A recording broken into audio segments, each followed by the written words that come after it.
Hey, good evening, everybody, man. I want to welcome you guys to the Conversation 9-8, man. And I truly thank you guys for rocking with your boy. Excited to be back another week. And we are on episode 182. So I'm excited to be back, man. I know last week wasn't here, but we're back on this week and looking forward to the conversation for tonight. All is well. It just seems like never hear anything come through and got some construction or something going on outside, but that's over with. It's through, but I'm just happy to be back, man. For real, looking forward to the conversation tonight. Last week just took some time to myself. Sometimes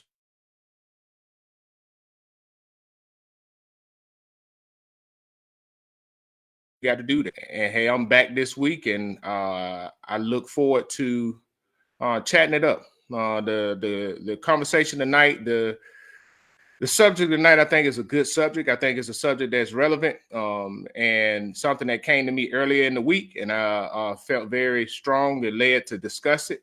And I hope you guys enjoy it the same way that I do. Again, man, I appreciate the continued support. It means a lot. It means a lot. Been going strong for a while, and want to keep this thing going. But all in all, man, I thank everybody.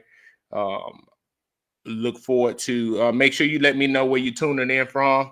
Um, and feel free to be part of the conversation. It is definitely an interactive conversation. So um, I look forward to it and um, share this with a few people. And we're going to get right on to it, man. Get right on in it. Um, but get right on into it, man. Tonight, we're going to discuss a very good topic, and I think the topic is a relevant topic and a topic that will speak volume to us. But tonight we're talking about normalizing dysfunction can eventually hinder your ability to give and receive love. Because so many times we don't realize, and I think a lot of times we don't realize how much we normalize dysfunction. And a lot of that is because we that is a lot of us grow up in certain situations or be around certain situations that dysfunction becomes our norm. That's what we used to. But I think what we don't do is we don't realize how that is hindering at us our ability to give and receive love. Because when we try to operate out of place of dysfunction, what happens is it gives us a skewed approach to giving and receiving love. It hinders our ability, and that's why it's so. That's why I'm so think about when in the Bible when it said, "Will thou be made whole?" That is why I believe that the Scripture talks about you being made whole so that you can overcome and you can grow. I'm just being honest with you. A lot of us struggle with that.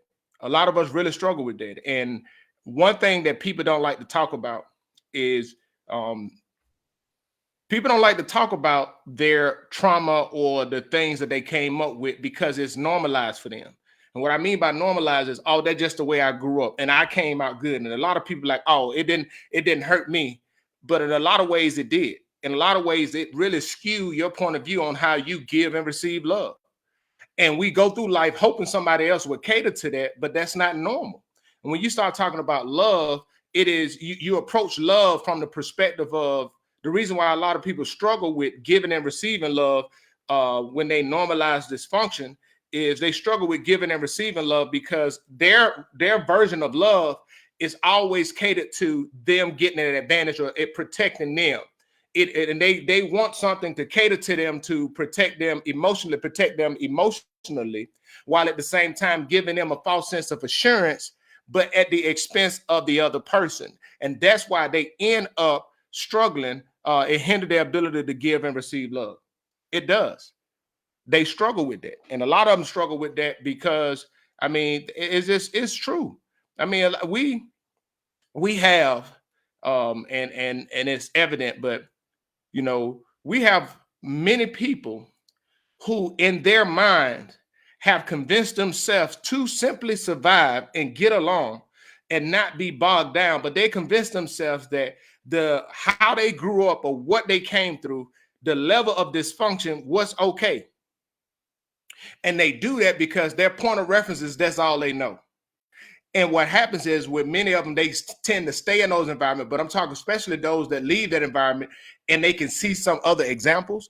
It's hard for them to change because it's foreign to them. And if they feel like if they do change, if they do put the effort into changing, then they feel like something is wrong with them.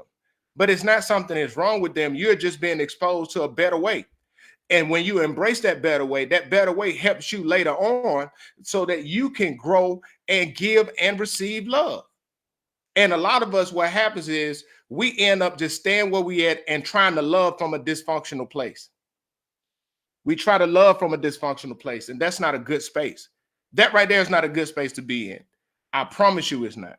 But it's a sad reality that many of us deal with. But so many people try to love from a dysfunctional place because they have convinced themselves that they are okay. And the reason why I said normalizing dysfunction can eventually hinder your ability to give and receive love is because that dysfunction is not okay. And the problem is, and I can look at it and I know how it can be fearful. And I know how when we leave or we grow and we see something different and it's different from what we grew up with or what was our norm, it can be scary because we feel like we feel like it's disrespectful to how we grew up. But no, sometimes even in sometimes when I say dysfunction, that doesn't mean that it came from a bad place. Sometimes we have to endure dysfunction because that's all somebody know based off of situation and circumstance. But with that, we don't have to stay in that. And that's one thing that I want us to understand. You do not have to stay in it, but you got to overcome the fear to face it so you can grow. You have to overcome the fear to face it so you can grow. Because that's one thing that hinders a lot of people. They are afraid to grow. They are afraid to grow. They are afraid to put that time in to grow. And I tell you this. I tell you this, and I know it's a simple fact, but people normalize dysfunction as a coping mechanism so that they can live convince themselves so that they're not overwhelmed with the trauma that they had to experience.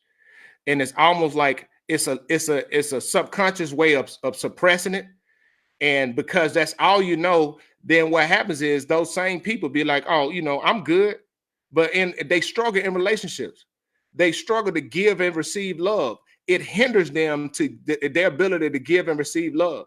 And what happens is their love become conditional. And the condition that their love is based off of is they want everybody else to prove themselves to them before they're even willing to give anything, because they have made up in their mind as a way of coping with the dysfunction that they came from, that I would not be hurt again. So if their ability to love becomes at the expense of other people. It becomes at the expense of other people, of other folks. And that's why what will happen is when you got somebody that has normalized dysfunction and they try to operate in a relationship, their intentions may be good, but subconsciously they are fighting a battle that the other person hadn't gotten in it, don't stand a chance to even try to win. They're fighting against the same person that's there for them. They always will try to find things and they look for things, and they may feel strongly for this person, but they don't realize what is hindering their ability to give and receive love. They grew up in a dysfunctional space, and they have normalized dysfunction. So when and it is like this, it's like you grew up in chaos. You desire to be around structure, and you get around structure, and you get with somebody that's structured, and you are drawn to the structure. But then when you get with the structure, you begin to attack the structure, because now that structure forces you to be accountable to you dealing with your dysfunction. And the men don't want to do that. Men choose not to do that. And the reason why they choose not to do that is because it is scary. It is scary. I promise you it's scary. And I'm not saying this in a bad way, but for so many people, it is very, very intimidating. It is very scary to face or acknowledge, and not only acknowledge, but start to deal with and address the reality that you came from dysfunction. And the reason why it's scary and it's hard and it's intimidating is because most of the it's intimidating because to address the dysfunction you came from, it's hard because it may be tied to some people that you love, genuinely love, and hold in high esteem. But the reality is that just because they may have contributed to it, that doesn't mean that their intentions was to have you to operate in a dysfunction. That's probably what's the best decision they can make in that moment. So it's not you denouncing them or calling them out or saying that they didn't do the best they could, but it still is important to acknowledge that it was dysfunctional. I'm telling you, it still is important to acknowledge that it was dysfunctional. And this is the thing. This right here is the thing. Uh, a lot of people don't want to. They don't want to say it, but it's funny. Uh, it is so funny. I talk about healing. I talk about dysfunction. I talk about a lot of different things. And the reason why I talk about it is so many of us are carrying the wounds from our childhoods into our adulthoods and into our relationship. And we don't understand why things continue to turn out the same way. And every time something happened in a relationship, we tend to blame the other person instead of really looking in the mirror, to make an assessment, to talk about, dang, why am I the way I am? What is really driving me? Why do I operate like this? Because that's like I said, normalizing dysfunction can hinder your ability to give and receive love. And we got to get to the root and get to the why. Well, why is it so hard for me to do this? I know I desire to do it. You may desire to do it, but why is it so difficult for me to do this? And you will start to realize it may be tied to something else. And you got to go back and address and deal with that so that it won't hinder you going forward. It won't hinder you going forward. And that's so important. And I think a lot of us we really miss that. We really miss that. But one of the very valuable lessons that I learned, I can remember I went through a divorce and I made a conscious decision to forgive. And the reason why I made a conscious decision to forgive was because I did not want that experience that I went through to hinder my ability to connect with somebody else in the future. That didn't mean that everything happened overnight. That didn't mean that everything was easy. That didn't mean that I made a logical decision, but it took about 2 to 3 years for my heart to catch up with it because it was a process. And I'm telling people it is a process. So don't sit around and try to worry so much about it, but be deliberate about it. And once you be deliberate about it, it free means with the ability to not only just, first of all, go back and address and deal with a lot of the things from that relationship, but also it freed me up to walk in fullness and be able to give and receive love moving forward. It did, but it wasn't easy. It wasn't easy. And I just want us to really understand that. I want us to really sit down and think about that. I want us to have the ability to uh, not only talk about it, but realize and be honest about um, the dangers of normalizing dysfunction. Now, I want you to understand when I say this, because a lot of people would get upset, but when I talk about normalizing dysfunction, I'm not saying that um, everything is a bad thing. No, I said it can. I didn't say it will, but more than likely, it will bother you because it impacted you on an emotional level. So emotionally, when you try to connect with somebody else, if I don't normalize the dysfunction, then I will really go into those relationships with unrealistic expectations. And those unrealistic expectations will eventually erode this relationship that you're in. And you don't even understand. And you'll look at it like it's the other person's problem instead of looking at it like, dang, why am I always expecting or wanting or desiring or needing somebody to do all of these things? You need them to do it because of the dysfunction you came from. You are expecting them to cater towards your needs, but then you have unrealistic needs because it's not based off of the foundation of what love is. It's based off of your hurt and the pain from the dysfunction you came from. And that's something that so many people do not want to acknowledge. So many people do not want to admit, but they'll be quick to get up and run and jump into relationships. They will run and jump into relationships and then end up destroying those relationships because they don't understand that because they have normalized dysfunction, it is hindering their ability to give and receive love.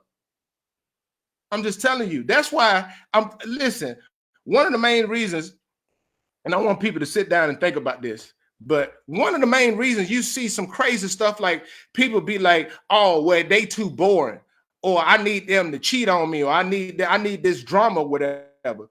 It's because they have normalized that dysfunction.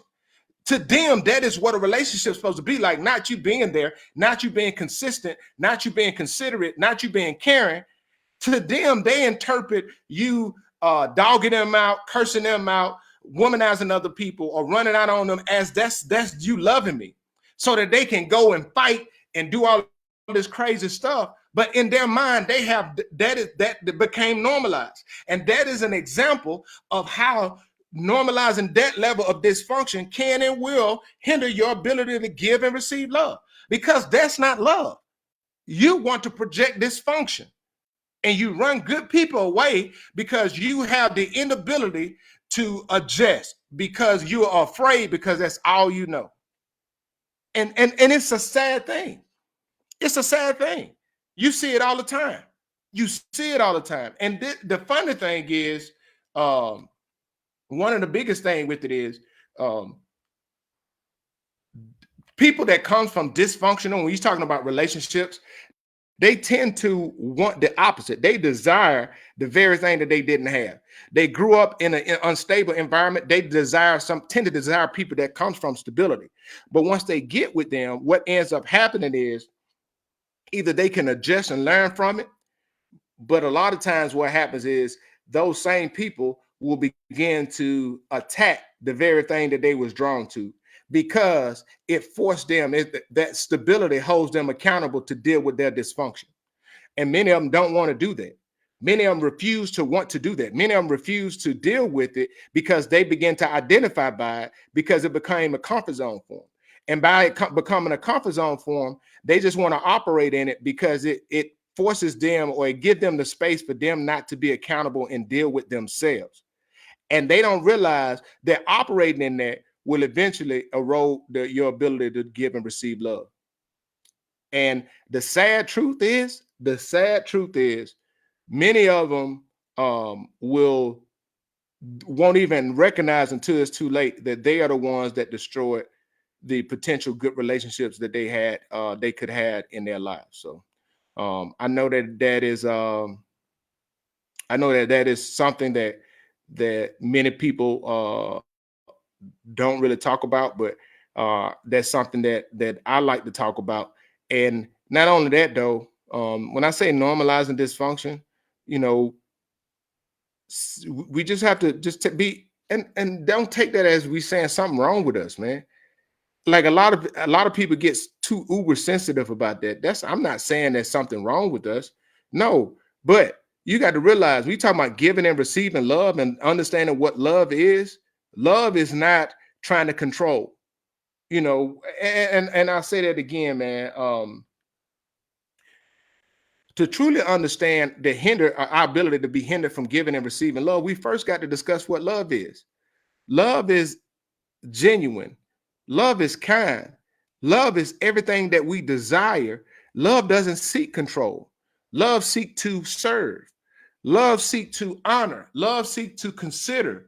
That is what love is at its genuine core. The problem is with dysfunction, we try to manipulate and control the situation so that it can be favorable to us at the expense of other people. But genuine love always consider the other person to the point to where it say, hey, how can I serve this other person? How can I be there for this other person? How can I consider this other person? But when we operate and we normalize dysfunction, typically what happens is that dysfunction creates a world to where we always try to find ways to where we can set it up to where we winning at the expense of somebody else. At the expense of somebody else. And we got to realize that right there coming from a place of fear. Because true love, fear is the opposite of love. Fear seeks control. Love is willing to give. And the reason why, the reason why it is so important, and I think people really need to talk about this, but when you don't address your dysfunction, and your dysfunction has been normalized, what you may not realize is, the reason why that hinders your ability to give and receive love is because dysfunction births fear, and fear seeks control. And control, the desire, fear, control, trying to control something out of fear will destroy. That's why it's destroying and hinder relationships, because you're operating out of fear in a way that you're trying to control, and you desire relationships, you desire what love is, but you go in with the mindset to where you're not going to be hurt. Nobody going to do this to you. So you try to manipulate and control it, but you don't realize you're destroying it. And you will be the person. You will be the person or the platform of the destruction of that relationship, all because you don't realize that dysfunction birthed fear in you. It birthed the fear in you. And sad thing is, many of us, we operate like that, and too afraid to even acknowledge that and deal with it. That's a God honest truth. But man, I appreciate you guys rocking with me. It means a lot to me. Hey, go check out my social media platforms at The Conversation 98 on YouTube, The Conversation 98 on Instagram, at 98 Conversation on X, Twitter, The Conversation 98 on here, and at The Conversation _98 on TikTok. Hey, man, you guys have a great and wonderful evening. I wish you guys nothing but the best. Have a blessed week. See you soon. Holla.